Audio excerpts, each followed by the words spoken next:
Hey everybody, welcome back. Tonight I'm going to be talking about another currently airing show for the summer 2020 anime season, and I got a special guest with me, fellow Segoy boy, my good friend Dread. Dread, how are you doing? Welcome to the channel once more. Almost thought you were going to say welcome to the Boogaloo. Um, it's a surprise that I'm watching a seasonal show. Usually, I don't. Yeah, I was actually gonna ask about that because this was an interesting idea that you actually introduced to me. And it's I'm always excited to work with other YouTube people and stuff like that. But I don't know if I want to say blossoming, but I'm trying to watch more seasonal stuff than I normally would. I don't necessarily watch it like week by week, but this is, I think, something that I'm interested in. It's definitely something that I don't always do. So I was gonna ask you your preference as to watching stuff week by week versus just binging things. I retain things better by binging them, which is why I prefer that. Mm. I have nothing against watching things week by week, but I think there comes a point when you're watching like 10 shows week by week, you kind of lose track of where you are with what and what happened in what show. Mm-hmm. Definitely. I think it's like apples and oranges in terms of like experiences. Like it's like you set like weird expectations for things when it's week by week. But I guess like the big plus side I would say to doing it is you're sort of part of the community. But that's also if you consider that a If you positive. care about that. If you consider that a positive, um, uh, and you're sort of part of the conversation, I guess, in terms of that. But so yeah, last season I did like Tower of God. It was the big hype show. And I am dodging the webtoon this time around. I'm not doing God of High God of School, high school. even though I'll probably regret that when I look at view counts in the future. But not doing God of High School.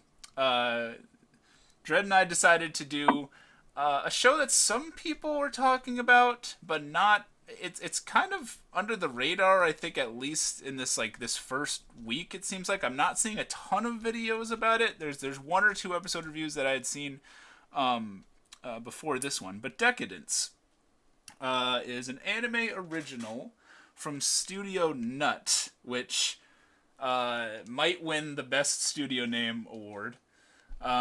Studio Nut also did Tanya the Evil previously, Fully Cool Alternative as well. And some of the staff is interesting. They have the director of Death Parade, um, and some staff members from Mob Psycho 100. So pretty interesting. I'm always attracted to when I see like anime original. Sort of puts me in like a different mindset. I love manga. I love adaptations of things. But when I see that it's anime original, I like a little light tends to go off in my head. The Because creators kind of have way much more freedom with that. yeah, I think it's just yeah, it's a sometimes you hope it's a unique experience. And because they're not tethered to anything. They only have to worry about putting their own story that they're writing in the confines of however many episodes they want to put out, Mm-hmm. however much airtime that they were able to buy, their time slot, Yeah, versus having to adapt a certain amount of somebody else's manga into that time slot. and I don't have to hear from people. The manga did it better. You thought that scene was good. The manga was so much better where this happened. So, the sad part about that is even like anime original shows like Evangelion, for example, which later do get manga, I've heard that about.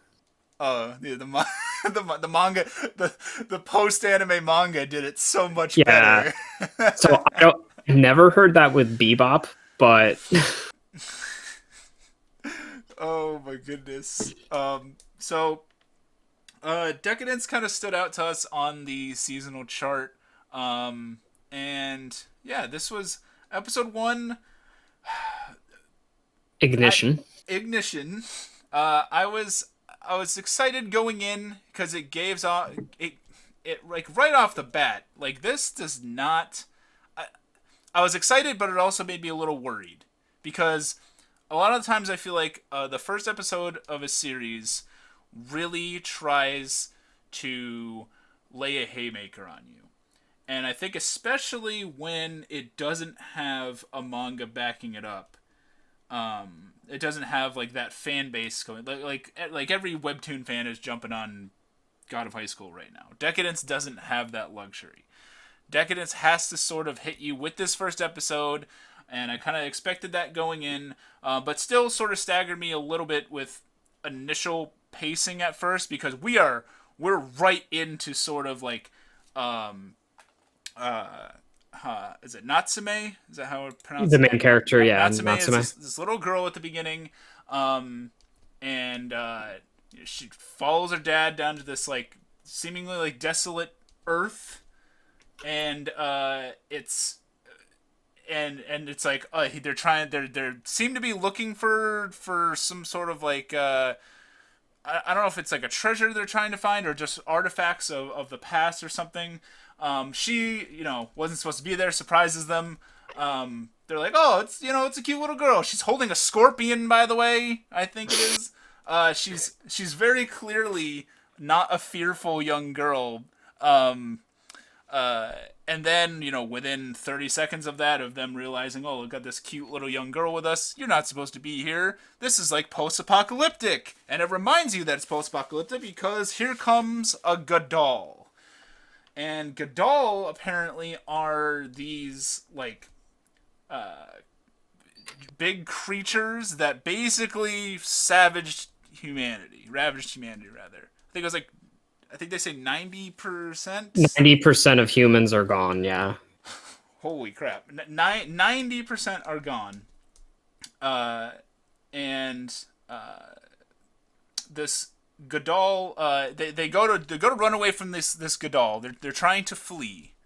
And they think that they're about to be saved when the our main character, our little cute girl, our little Natsume, ends up losing her arm, and then the dad goes he goes back out. Am I remembering this correctly? He goes Yeah, he goes back out to like try to save his family, and he sends Natsume back to Decadence. back to Decadence. Sends her back to Decadence. He goes back seemingly out into, I guess, combat, and sends her to Decadence. Title of the series, Decadence, referring to this gigantic, cool-looking structure that now is humanity's last hope, it seems. Very Attack on Titan vibe that I got from it. It's everyone lives their life behind this. Well, not everybody. But, humanity lives their life behind this wall, and here they live on this massive structure, this massive mechanical and like iron seemingly structure. Where we get What I found interesting about the the I guess fortress, you could call it, Decadence, was that it had its own society inside of it. Now, you had that with the walls and Attack on Titan, and you arguably had that with the fortresses in Darling and the Franks, whatever they were called, escapes me. I didn't see Darling, so But the Decadence itself reminds me more of those fortresses from Darling and the Franks and the train from Cabaneri, in that it moves around, but it's its own society, more like the walls from Attack on Titan. yeah, they. It's interesting to note that it is mobile. It's a moving fortress, which is that's very those are words that sound cool saying together. It's a moving fortress, that is holding humanity, and on it there is seemingly two classes of people. Um, uh, there are I think they're the tankers The tankers and the gears. and the gears. Now the tankers um, are like this, like basically like supportive of the gears, who are seemingly like the warrior type class. Warriors go out and fight these Gadol head to head. It seems that we've like are able to eat Gadol because that's like the main meat source apparently. Like it's a big commodity on Decadence that they're selling Well, Gadol meat. not only was it their meat, it seemingly also was their fuel. Yeah, They didn't really hide from the fact that Gadol and humans kind of had this symbiotic relationship yeah. It's where even though the Gadol wiped out humans, they're using them as their means of survival right now. I did find it interesting that we have the two classes of sort of people, and while it is possible for you to like Natsume, a few years after her incident when after she's lost her arm and seemingly her father, she wants to go out and face these Gadol. However, she is looked at as disabled. She does not. She has this really cool fake arm, but it's to her detriment because they don't. Society within Decadence does not. They basically don't even like look at her as like a reliable candidate for going out and fighting the Gadol. And they basically like ignore her application. I think they don't like. She's like, "Oh, I didn't even get a rejection," and she's like, "You rejected me," and they're like, "No, it's not even a rejection. They just didn't even respond." I'm just saying, there's so many protagonists out there that would disagree with that. Edward Elric's number one right there. I know, Edward Elric. He's missing. He's missing two limbs. All right, and he's reliable. He's a reliable young man. You call him short and he'll freak out. But I gotta shame on the Decadence hierarcy here for not trusting our girl here at first.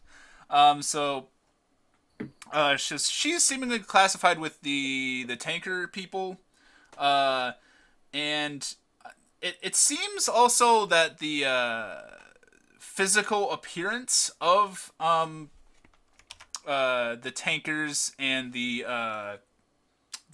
warrior class. Jesus, what's the name The of gears. The gears. The gears seem to like look generally different. Now I don't know if that's going to continue to be true. And stuff within this episode sort of leads me to believe that I'm willing to bet gears can probably be of all shapes and sizes and so forth. So I'm glad you touched on that, because that was one of the first things I noticed, because you have people that look human. Yep. And then you have people of red skin, purple skin, blue skin, green skin, which generally encompassed the gears. Mm-hmm. And there was a line of dialogue when Natsume was with one of the other characters, where I think it was one of her classmates when they were going through the promotion stage, if I recall. Mm-hmm. And she had said, if I were only born into a different race of people, I wish I was of the warrior race or something. They specifically used the term race. Yeah. Yeah, the term race was used. So they had said that it's not impossible for a tanker to be a warrior. But it's very rare. I recall the number 200 popping out or something, that there's 200 tankers in the power right now, which was the specific force she wanted to join. Mm-hmm. And what also kind of caught my attention, there were two little scenes, which one of them you could have really missed. after she got her job as a tanker, and one near the very end, which that scene we could talk about like when we're done Mm-hmm. discussing the rest of the episode. But I want to skip ahead to when she joins up with Kaburagi Sure. and she starts working for him, and she has to endure the 5 years of cleaning. Yeah, it's a weird requirement that she's given, and many others are given, that they spend 5 years on this shitty assignment, and hers is cleaning up at first what looks like doo doo, but it is Rotten not. Godal meat. It's Ron Goodall meat, literally on like this, like it's like the outside of Decadence. They're hanging on this like it's almost like window cleaners. Yeah, it looked very unsafe. Oh yeah, it looks scary as hell, but but I mean, she's more concerned about complaining about not about doing it versus any sort of fear of falling or anything, which I think speaks to there sort of the. Oh, go ahead. there was a scene right after she got done cleaning during one of her shifts and came back inside where Kaburagi looked at her and they were in a discussion about her father. And for all of maybe 2 seconds, you saw her through Kaburagi's eye, and his eye seemingly had this kind of user interface around it. Yeah. So let's talk about Kaburagi for a second. Kaburagi is this dude who works is working. He's older. I don't know. I guess like 30s or so, maybe 40s. And you could just tell that this guy's experienced something because he is completely drained of all ambition.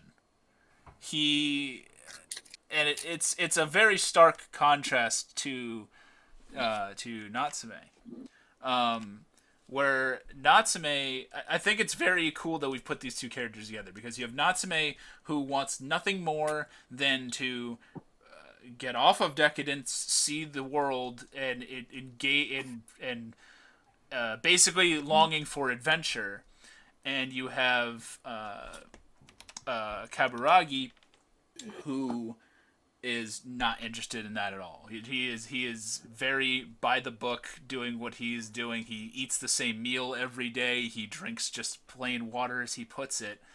But you just get the vibe that he's seen some shit, and there's something to that scene where he's looking at her and he. It's almost as if he has some sort of biomechanic thing sort of going on. He also has a secret pet. There's a lot going on with Kaburagi between the pet, the eye, and the scene that we get when with him getting rid of the bugs, Mm-hmm. which could be taken in a few different ways. Yeah, it's like a weird oath that one says and then makes him sort of recite it, that it's their duty to get rid of all bugs or something. In reference, I'm assuming, to the Godal. My only hope with that statement isn't that. I just hope the creators of the show aren't going in the direction of the humans being Godals, because pretty much every show that this is borrowing from, that ended up being the case. I would like to see something different, and I think that's a little too soon to jump on just from that little scene. But it does kind of give you that it could go in that direction. Yeah. I think there's going to be some sort of strange connection between Godal and humanity that will get further explored. And that and it's weird that such a cold kind of dude is sort of sympathetic to he's housing, I'm assuming illegally, like a little pet Gadol that acts like a little puppy. And I was also sort of surprised. Well, I don't know if I should be. I guess pleasantly surprised is the term by Natsume's reaction to it, because she's not like she has had her arm taken and her father taken by these things, yet she's not. Um, She's not the kind of person that believes all Gadals are Yeah. evil. She very quickly is petting this thing, calling it good boy and everything like that. She doesn't really show crazy animosity toward them, at least like thus far. Besides wanting to go out and be a gear. And she accidentally she's accidentally sort of getting her wish because they are, more Gadol's up. I don't recall if something actually brings them to. They just go to engage Decadence, right? It's seemingly almost It's random. seemingly they went to like an invasion kind of. Yeah, Like they they're just coming, showed up and attacked. and they're in their like Gendo Ikari chairs, and they're like, "Oh, we can see them. They're 55 point. There's 55 of this. Oh, there's a bunch of different species. Apparently, they're naming them. I was waiting for blood pattern blue. It's an angel. It's an angel. They know that they're coming. Natsume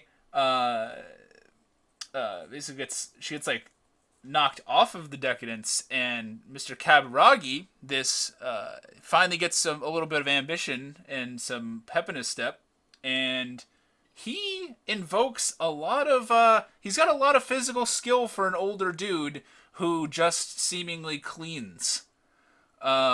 So he definitely has a past to him that I really hope that we go to explore. And there's some. I wish we got a little bit more. I'm assuming it's only episode 1. I do want more knowledge of the gears, because all we really know about them is that they're really seemingly eager to fight. It's almost like a competition for them. So I'm really eager to see if that's sort of the lifestyle that Kaburagi used to live at one point. And it's very if you're getting any Attack on Titan vibes, I sort of get it, but there are other shows that it's also sort of similar to. But I mean, it's hard to ignore those, in my opinion. With they're living within this thing. There's these crazy creatures. The movement with their gear. They have this like backpack thing. It's hard to describe it in it's like a pulley. We know there's the backpack, but the weapons that they have are more like blood sucking needles. Yeah, they're very unique in that. It's like weird. They fly around as if they're using the 3D maneuver gear from Attack on Titan. Yeah. But I will say this. I do think they're, for the most part, I enjoyed this first step into this. I do think that it production wise it looks good. It sounds pretty good. There are some like CG parts that aren't as nice, but it's pretty sparse. I like, really the only thing that I noticed CG wise was that giant Gadol. Yes, it's the it seems like they're going to do it just like every once in a while. I don't think it's going to be where it's something like Roka no Yusha, where it's like every evil thing that they're fighting is a CG monster. But this is pretty cool. It was pretty cool. I said before I was worried a little bit about pacing, but then I kind of reminded myself, hey man, it's the first episode. They kind of gotta slap you in the face a little bit. Like I would have liked that beginning scene to be like a tad longer when like they were walking around on the earth, before it was just like, Daddy, I found a scorpion. Oh shit, there's a monster. Now it was fast to me, but I'm curious. Well, I didn't really feel that slap in the face.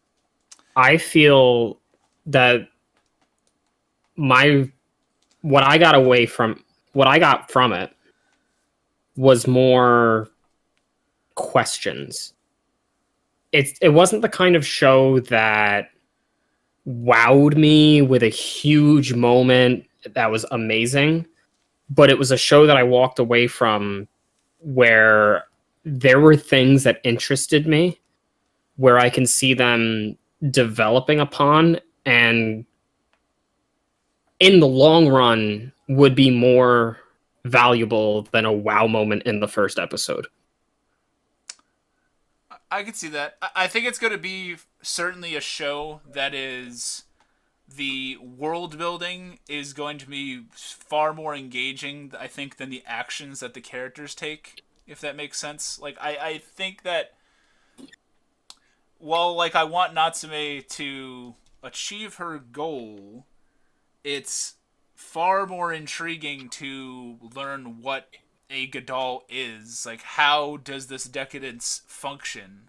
Like, the sort of like mundane aspects of something like that versus like when I watched Titan Attack on Titan, like I was more like the fights against the Titans were my favorite part. I know I've only seen seasons 1 and 2, so everyone's gonna kill me about that. But when they fight the Titans, that's why I like it the most. I personally was not into like the politics behind the wall and the dialogue behind the wall. Whereas in this one, I am more interested in that society that we talked about, the sort of classes of people. How are people really assigned? Like, what is assigning them? What's people's connections to these Godal? And if we get some cool action along the way, that's a plus. But I would just like to see like more world building, and I just think that like I think what they were trying to go for was, hey, Godal, these are these crazy things, and your life can change instantly if you are on the surface. Therefore, only certain people should be on the surface of the should be actually on the planet. Look at this cute girl; she lost her arm and her dad. And they just did that a little too fast for me, so I could see how. I don't know, but it is just the first episode. But did you? I had some Attack on Titan vibes. There are some other vibes that I get. What did you get? Comparison to maybe any other shows or anything you've read or something like that? Definitely Attack on Titan, especially during the scene when they're fighting the Godals with Kaburagi. Fortress wise and like setting wise, more so kind of like a mix of Darling in the Franxx and Gurren Lagann. Gurren Lagann. I didn't think about that. That's very interesting. Yeah, I could.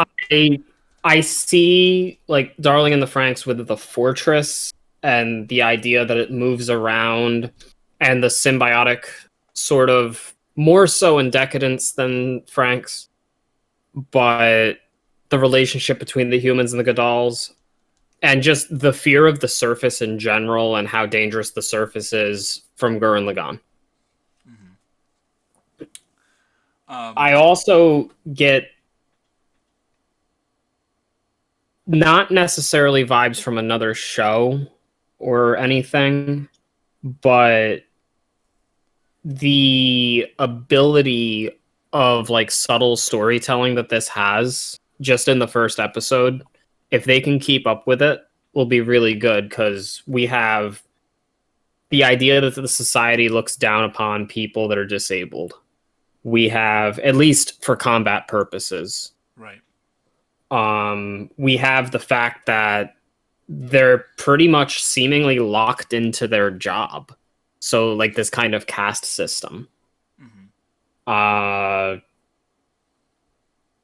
What really interests me is that last scene, which makes everything seem like there's a point system behind something. So maybe within the power, there's some kind of meritocracy. Because that last scene kind of gave me the one where it looks like everybody's avatars are walking around. kind of reminded me of Summer Wars. Okay, it's been a long time since I saw Summer Wars. Yeah,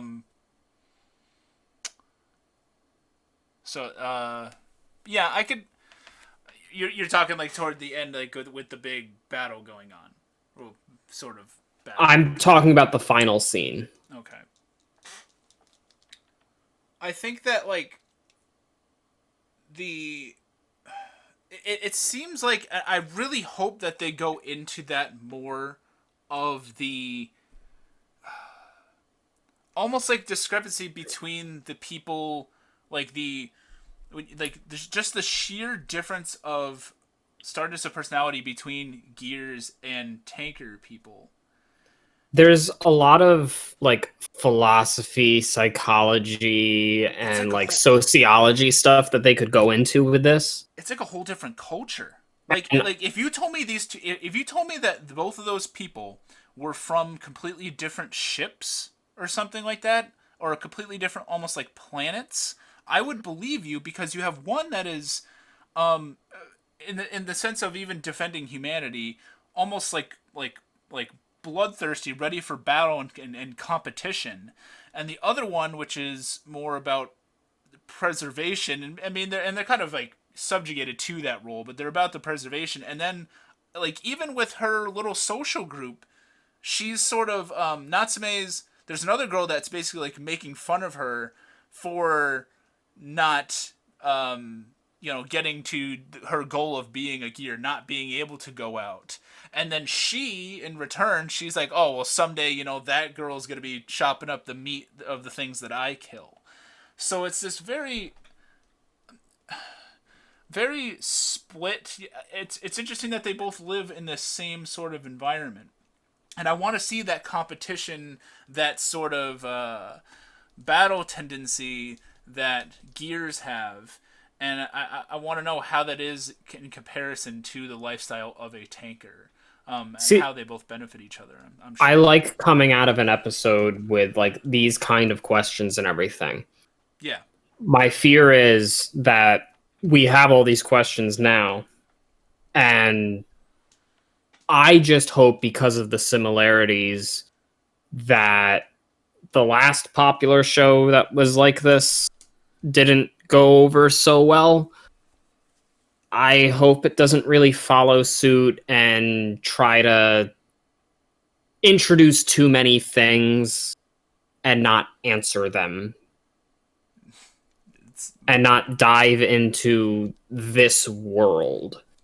Because when I look back on Darling and the Franxx, the first thing I say is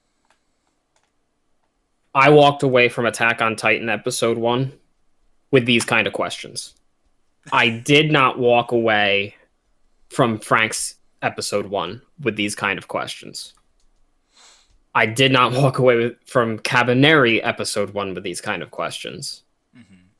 So the fact that I'm walking away with them with Decadence shows a lot that the team is capable of. I hope they look at past like successes and past failures, see what worked and didn't work for those, but also make this story its own thing. Because they could look at Attack on Titan all they want. I'm not watching Decadence to watch Attack on Titan again. Yeah, I completely agree. I want it to give me something Attack on Titan didn't. And I think that I see that it has the ability to do that, but will it? Who knows? Now, do we have a confirmed episode count for this yet? That's something I didn't look into. I don't think so just yet. Let me quickly live go into Mal here. I don't know if they've actually put one.